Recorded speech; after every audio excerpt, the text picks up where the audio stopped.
what are you going to do with JT Poston and Ben On? I think that that's probably going to be the most popular two golfers in the $8,000 section. I tend to agree with you, Byron, that I think Ben On's probably the right way to go.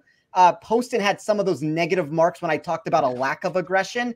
That was the one biggest concern that I had for him, where Ben On 17th in my model in weighted total driving. I thought that that was a very fair return for a golfer that there's some accuracy concerns that I had, but it still seemed to like him here. And then there's a lot of safety numbers inside of my model, which that's not necessarily the outright answer that you're looking for, but at some of those prices where he opened, that was probably more of the conducive spot to try to grab where it was value. I think now you've probably missed the boat, unfortunately. It's probably a better head-to-head matchup bet if you can find the right opponent against him.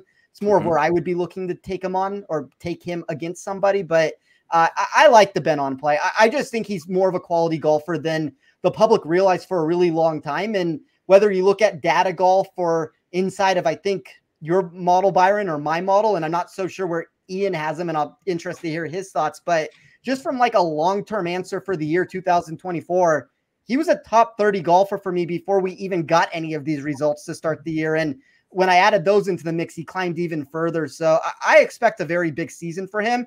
Do you think this is a nice course where if he's going to get a win on the PGA Tour, this is kind of the venue that you would think that it could possibly happen? It's just comes down to what price can you actually get in the outright market and what ownership percentage is he on DraftKings? Absolutely. And I think with JT as his counterpart there in that 8K range, I can't tell you how many times I've heard JT Poston is the 12th ranked data golf player in the world.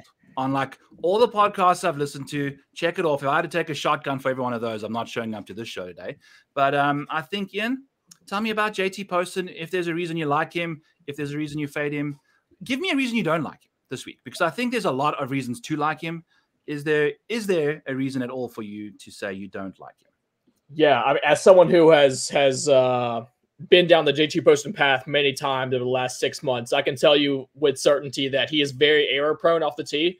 Even though he rates out inside, kind of right in the middle of the pack of good drive percentage and fairway percentage, he's very prone to kind of wild misses. We saw it at TPC Summer, and we've seen it at places like Wyndham where he was in contention and kind of the driver just got him, just got him wayward. And again, this is not a golf course where I'm, number one, weighing total driving quite heavily, which he doesn't really rate out very well in either distance or accuracy. And of course, if you do start to get wayward off the tee, it could be just completely good night for him. So I do like the fact that Ben On has that elite trait of distance. Now I'm a little bit hesitant with the fact that, like Spencer alluded to, he's not exactly the most accurate driver of the golf ball, which is just crazy to think about how fast things have changed since, 4 or 5 years ago when he was like basically a Corey Connors clone. Now he's in the mode. He's more in the mode of Bryson these days. Cough syrup, dude. It'll do wonders for you. Yeah, there's Korean pharmacies, man. Yeah, the traditional Asian medicine. I don't know what they put in those things these days. But yeah, I don't have a wholly strong opinion on either of these two guys. Honestly, in this range in the DFS market, kind of this low 9, high 8 range, I'm honestly pretty content to skip out on it and maybe just go for savings further on the board, which kind of props up my Scheffler case in the DFS market. Cool. Well, let's do it. Let's scoot on down and kind of find a few names. I know we've been kind of dawdling around the top of the board, so let's move on down into the 7s. I know there's a few names like Seth Theegala that I'll be chatting about on my show tomorrow, writing in our articles. We don't have to get to every single body, but I do have a big affinity for Seth Theegala this week. And I saw old Casey saying that Tom Kim is a very good pivot this week. I played him here last year. I was considering him as an outright this year again, because if you think about ball striking when he's doing his thing, this is almost like a TPC Summerlin-ish kind of a thing for me. I don't know. I'm getting weird vibes about the desert. I guess it's maybe just the atmosphere and the environment. I see Ian giving me weird looks, and I think the keystone's starting to kick in. So let's get me off the mic and you guys into the 7K range. Spence, speak to me about some of your favorite plays in the 7Ks and potentially some outrights in that range too. Yeah, the second outright ticket I punched after the Corey Connors one was Akshay Bhatia at 66-1. There's a ton to like about Akshay here. He's going to be popular. I saw Ian nod his head. I'll let him talk about Akshay a little bit. I'll pivot to somebody just to mention, because I think it's an interesting potential here where we're getting a golfer that's entering the tournament in extremely good form. I saw 125-1 on him when the week opened, and now all of a sudden, that number's going down. Eric Van Rooyen at 7,000 100. 24 consecutive rounds of shooting par or better. I think when we look at this course history answer, because it is very indicative out here at TPC Scottsdale, I think that might turn a couple people off with the 50th place last year and the miscut in 2021.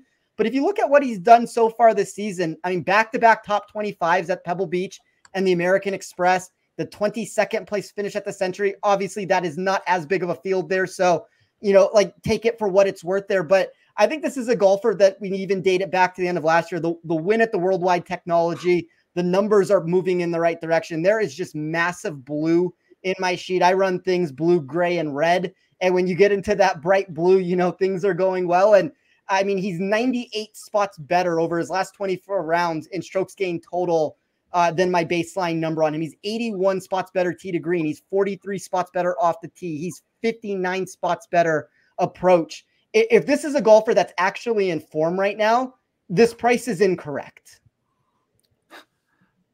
I love it. I mean, I'm a big fan of South African golfers. And again, I made my decision on most of these guys last night before I kind of really realized this course could play a little soft. And I think that plays into his advantage as well with the around the green stuff for him, because he can get a little iffy around the greens, in my opinion. And I kind of am weighing that a bit more than normal at this venue. So I'm kind of curious, Ian, if you have a similar opinion, or if you kind of alongside there with Spence kind of going into this week. Yeah, my numbers liked Van Rooyen as well. I mean, the main thing that I do have concern about, and kind of the reason that I think me and Byron were both so bullish on him last year at the WWT was I feel like Van Rooyen is a golfer that needs a bit of room off the tee to really define his upper percentile outcome. He's a guy that does tend to again spray the ball quite a bit off the tee, and you know, I've said it for the 15th time, but I am putting a bit more in on guys that are a bit more reliable off the tee, and there is something to be said for sure with Van Rooyen's long-term splits with his mid to long iron play. He's certainly a talented golfer in that regard, but there's just a little bit too much volatility in my projection of Van Rooyen for me to really like him in terms of, you know, a cash game play, but certainly I think capable of spiking and finishing top 15, top 20 if everything goes right. Yeah. It's interesting when I ran a lot of my weighted total driving numbers, because that was one of the areas where I did get funky trying to get different returns. And, you know, you have a golfer like Byeong or Van Rooyen where it didn't necessarily, and by the way, I mean, it was like at the end of it, the way it was run, it was very slightly distance over accuracy. It's not like I weighed it one way or the other over the top with it, but you had certain golfers like Byeong and Van Rooyen that ended up being top 25 total drivers for me. And then it kind of goes back to the Poston answer that Ian was talking about. That's a golfer that finished outside of the top 80 for me there. So, you know, some people got hit harder than other ones when it was run with it. And I'm a little bit afraid that Poston ends up being the chalk that goes wrong for everybody this week. And I don't even know if I'm going, I have him, Byron, as you know, on my FSGA season-long team. And I can't field a full lineup any single week. Like, half my players have gone to live. The other half only play like 4 tournaments a year in Rory and Fleetwood. I'm picking up random players, and I don't really have that many people to drop because I actually have a pretty good team from top to bottom with it. But I'm going to play Poston, and I'm kind of just fully expecting that to be a miscut and be very disappointed with it.